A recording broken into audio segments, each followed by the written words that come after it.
لہذا نوجوانوں پر لازم آتا ہے کہ وہ پہلے اپنے کردار کی نشو و نما کے لیے ایسی تمام صورتحال احوال سے اپنے آپ کو الگ کر لیں، باہر نکال لیں. اس کے بعد دیکھیں کہ منظر عام میں جو چیزیں فلوٹ ہوئی ہیں، جو نظریے، خیالات، نظریات، تحریک جو منظر عام پر آئی ہیں، اس میں سب سے پہلے اس بات کو تلاش کریں کہ اس کے مقاصد کیا ہیں، ان کے بینیفیشریز کون ہیں، اور اس کی اشرافیہ کون ہے، اور اس کے انجام وغیرہ آگے جو وہ تو پھر آپ آگاہ ہو سکتے ہیں نا. یعنی کہ آپ کی بات سے ڈاکٹر صاحب یہ سمجھ آ رہی ہے کہ خود آگاہی، پہلے اپنے آپ کو ویل ایجوکیٹ کیا جائے، آگاہی لی جائے، سارے جو اس کے جو میرٹس ڈی میرٹس ہیں وہ سارے اچھی طرح دیکھا جائے. اور جس طرح اسٹیڈیم میں اگر آپ اندر ہیں تو آپ اندر کی صورتحال ہی دیکھ رہے ہیں، یعنی کہ آپ خود اپنے آپ کو باہر لائیں اور وہاں سے ساری صورتحال دیکھیں. جی ڈاکٹر صاحب، اس میں آگے اب مثلا ہمارا یہ ایک معاملہ بھی ہے کہ ایک امنی فکری امن و امان، یعنی کیسے جو ہے ہم اپنے آپ کو امن میں لا سکتے ہیں بے چینیوں سے، دشواریوں سے، اور جو ایک اندر کی ایک کسک ہے، بے کلی ہے، یعنی کہ سماجی معاملات کی، ہماری جو ہے سیاسی معاملات کی اور معاشی معاملات کی، اس میں جو ہم اپنے جو افکار ہیں ان کو کیسے یونائٹ کریں اور کیسے ایک جو ہے دماغی اور جو نفسیاتی سکون کو ہم جینا شروع کریں. علم و آگہی یا شعور کا یا انلائٹنمنٹ کا حصول، اس کو ہم نے جنگ و جدل سمجھ لیا ہوا ہے، جبکہ یہ تو آپ کے اندر بالیدگی پیدا کرنے کا باعث ہونا چاہیے. یعنی جو آپ کی انگزائٹیز ہیں، جو آپ کی پریشانیاں، جو آپ کی فکر مندیاں ہیں، جو آپ کے مسائل ہیں، آپ علم و آگہی کے ذریعے اس کا فہم حاصل کرنے کی کوشش کر رہے ہوتے ہیں. بات سمجھ میں آ گئی؟ بالکل. لیکن ہوتا کیا ہے کہ فکر و آگہی کو حاصل کرنے کا جو مرحلہ یا جو ڈیوریشن، دورانیہ بنتا ہے، اس دورانیے میں ہوتا یہ ہے کہ چند معاملات ایسے ہوتے ہیں ہماری فکر کے کہ جو کسی فکر، نظریے، تحریک کے ساتھ کو آپ کر لیتے ہیں، اور ہم اس کے ساتھ بہت زیادہ ایک جذباتی مطلب ہے لگاؤ اور جڑت جو ہے وہ پیدا کر لیتے ہیں.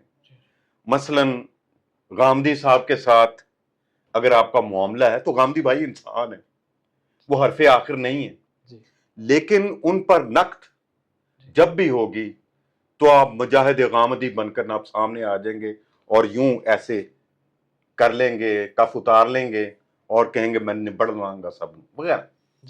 یا آپ مودودی کو پسند کرتے ہیں تو مودودی بھی علوم دینی میں حرف آخر نہیں ہے، نہ سیاست کے علم میں حرف آخر ہیں، یا ان کا جو سماجی نقد ہے جو انہوں نے بیان کیا وہی حرف آخر، ہرگز ایسی بات نہیں ہے.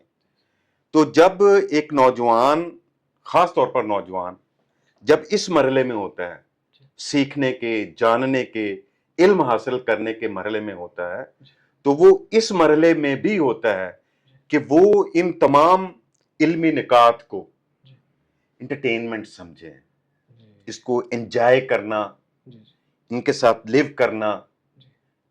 میں یہ کہہ رہا ہوں کہ آپ کسی ایک خاص رخ کی طرف اپنی طبیعت کے میلان کے سبب بھاگنا نہ شروع کر دیں، فوری طور پر اس کو روکیں وہاں پر، ٹھیک ہے، اور وہ راستہ اختیار کریں جو بہت دیر میں سمجھ آتا ہے، اور جو بہت دیر میں سمجھ آتا ہے اس تک جو ہے وہ تھوڑا سا صبر کریں.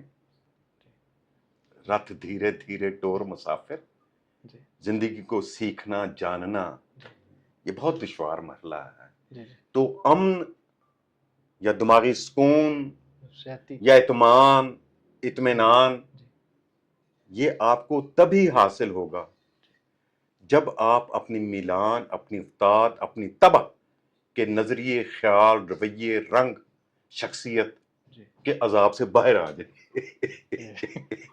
یعنی کسی بھی ایسی شخصیت کو، ہستی کو، نظریے کو، سوچ کو حتمی اور قطعی مت سمجھے، اور سمجھیں کہ اس سے آگے بھی بہت سے جہاں موجود ہیں. فار ایگزامپل، جب میں نے کام کیا علامہ اقبال کی فکر اقبال کا المیہ میری کتاب ہے، آپ جانتے ہیں. اچھا اس کتاب میں ظاہر ہے کام ان کے خطبات پر بھی تھا، تو خطبات کے شروع میں جو انہوں نے پریفیس لکھا ہوا ہے، اقبال نے خود بتایا ہوا ہے کہ وہ تمام باتیں، خیالات یا نظریات جو میرے ان خطبات میں بیان ہوئے ہیں، یہ قطعی اور آخری نہیں ہے، یہ حرف ہائے آخر نہیں ہے، یہ اس کے بعد اور اس کے بعد ٹھیک نوع انسانی نے، اس کے مستقبل نے ابھی کیا کیا کچھ دیکھنا ہے. تو اقبال نے خود کہا کہ میں حتمی اور قطعی نہیں ہوں. لہٰذا اگر کوئی شخص اپنی بات کو وزن دینے کے لیے اقبال کو بطور استدلال پیش کرتا ہے، فائنل اتھارٹی، فائنل اتھارٹی کے طور پر پیش کرتا ہے، اس کا مطلب یہ ہے کہ اس کا اپنا جو ذاتی اخذ و استفادہ ہے وہ اقبال کے پیچھے رک گیا ہے، اس کا جو ارتقا ہے، جبکہ اس کو اقبال سے آگے نکلنا چاہیے. جی. اچھا ڈاکٹر صاحب، آپ نے بہت اچھا ایک تفصیل سے ہمارے اس حوالے سے بتایا. اب کوئی آخری کوئی ہمارے نوجوانوں کو کوئی ایک آخری نصیحت کی اور کوئی دانست کی کوئی بات آپ کرنا چاہیں کہ اب ہمارا جو ایک موجودہ تناظر بھی چل رہا ہے، جو ایک قومی سطح پر جو ایک منظرنامہ ہے، اس پر آپ کوئی ان کو نصیحت یار کرنا بات چاہیں؟ یہ ہے، جی جو ادارے جو کرتے ہیں وہ ان کی ذمہ داری، بالکل. جو ادارے جو نہیں کرتے ان کی ذمہ داری، ٹھیک ہے. ٹھیک. جو کام کاج کے لوگ ہیں جی کرتے ہیں ان کی ذمہ داری، جی کام کاج کے لوگ نہیں کرتے یہ ان کی ذمہ داری. جی آپ صرف نشاندہی کر سکتے ہیں، بتا سکتے ہیں جی بھئی یہ ان جگہوں پر مسائل ہیں، جی ان کو میں یوں ایڈریس کرتا ہوں، ریاست یوں ایڈریس کرے، معاشرہ یوں کرے، محلہ یوں کرے، جماعت یوں کرے، فرد یوں کرے.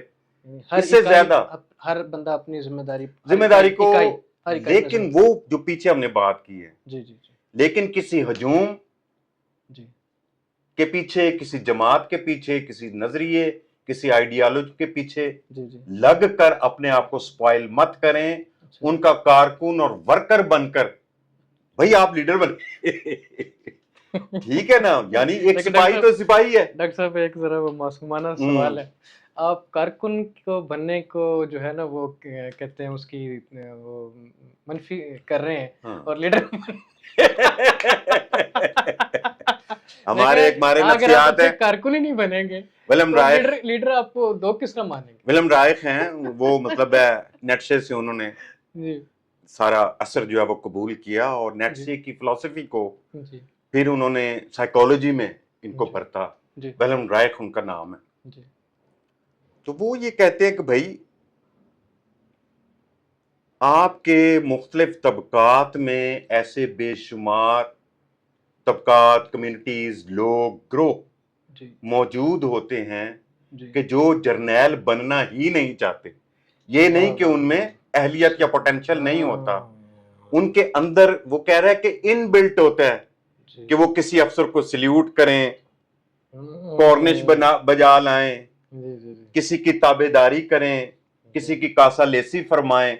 ٹھیک ہے، اہلیت موجود ہے، لیکن ان کی تباہ کا جو بحران ہے وہ ان کو اس طرف لے جاتا ہے. مینز ٹو سے سب نے تو مطلب ہے ہیروز نہیں بن جانا ہوتا، لیکن ٹارگٹ آپ کا ہیرو ہونا چاہیے یار. یہ میں کہہ رہا ہوں، آپ کہاں پر ناکام ہوتے ہیں، کہاں منہ کے بل گرتے ہیں، اوندے منہ گرتے ہیں، یہ ایک الگ کوشچن ہے، لیکن اسٹرگل فار دا بیسٹ اس کا.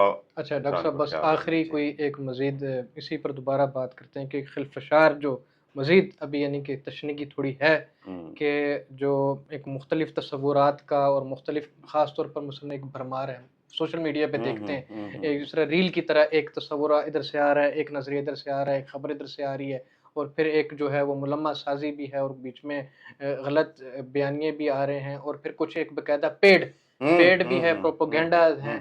ان سے بچنے کے لیے ایک آگاہی کا کیا معیار ہونا چاہیے، اور ڈاکٹر صاحب پختہ کاری کی آپ کوئی کیا کسوٹی بتائیں کہ انسان کب پختہ کار اپنے آپ کو سمجھے، اس سے پہلے وہ طالب علم بن کر ہی ساری چیزوں کو پرکھے اور پوچھتا رہے مسلسل.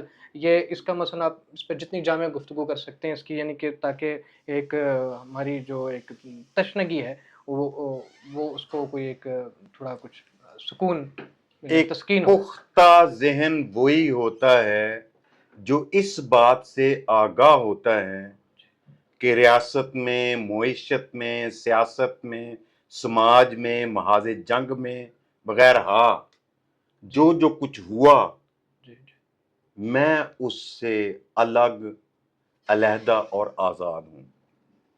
نتائج کی ذمہ داری وہ لوگ بھگتیں جی کہ جو اس کے ذمہ داران ہیں. جی لہٰذا جو نوجوان ہیں، جیسے آپ نے کہا کہ پیڈ کنٹینٹ آتا ہے، جی جی تو کون سا پیڈ کنٹینٹ ہے، کون سا پیڈ کنٹینٹ نہیں ہے، جی وہ تو مسلسل ایک طوفان جو ہے، فلڈ، جی جی جی وہ نہ لڑکتا چلا جا رہا ہے، اور اس کے ساتھ ساتھ ہم سائیکولوجیکلی جی جی جی مطلب ہے جی وہ جی اس کا ایک شکار ہوتے ایک چلے وار جا بھی رہے ہیں. وار بھی بالکل، چل رہی ہے نا. جبکہ یہ نہیں ہونا چاہیے. جی جی اس سے مین وائل بچاؤ کے بچاؤ کے لیے آپ فلمیں دیکھیں، آپ ڈرامے دیکھیں، جی ساؤتھ انڈیا کی جو شارٹ موویز ہیں وہ دیکھیں، آپ میوزک سنیں.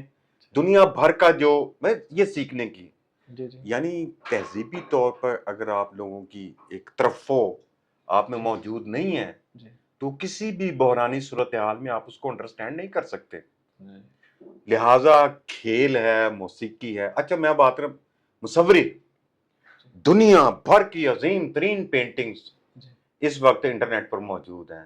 جی آپ ان کو سنیں، میوزک کو سنیں، جی جتنی بھی انٹرٹینمنٹ کی چیزیں ہیں، کھیل دیکھیں، جی فلمیں دیکھیں، جی تھیٹر کو انجوائے کریں، جی باغات میں جائیں، بچوں کو ساتھ لے کر جائیں. جی اور یہ جو نمائشی قسم کی ایک فیس بک پر اچھل کود ہے، جی اس کو بطور انٹرٹینمنٹ انجوائے کریں، جی جی اور اس سے باہر نکل کر علیحدہ رہیں.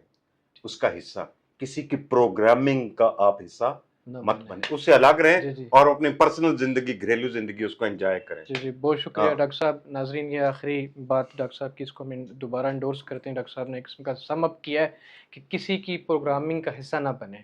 تو ہر انسان کو شعور ہے، ہر نوجوان کو شعور ہونا چاہیے، ٹھیک ہے، اور مسلسل اپنے سیکھنے کا اور مختلف کثیر ثقافتی عمل کا، جیسے ڈاکٹر صاحب نے بتایا کہ جائیں مختلف جگہوں پر جائیں، مختلف فنون کو دیکھیں، مختلف علوم کو دیکھیں، اساتذہ سے وابستہ رہیں، اپنی جو ہے وہ بڑھوتری اور جو ہے فکری جو ہے ترقی پر آپ کام کریں. اور انشاءاللہ نئے موضوع کے ساتھ دوبارہ حاضر ہوں گے.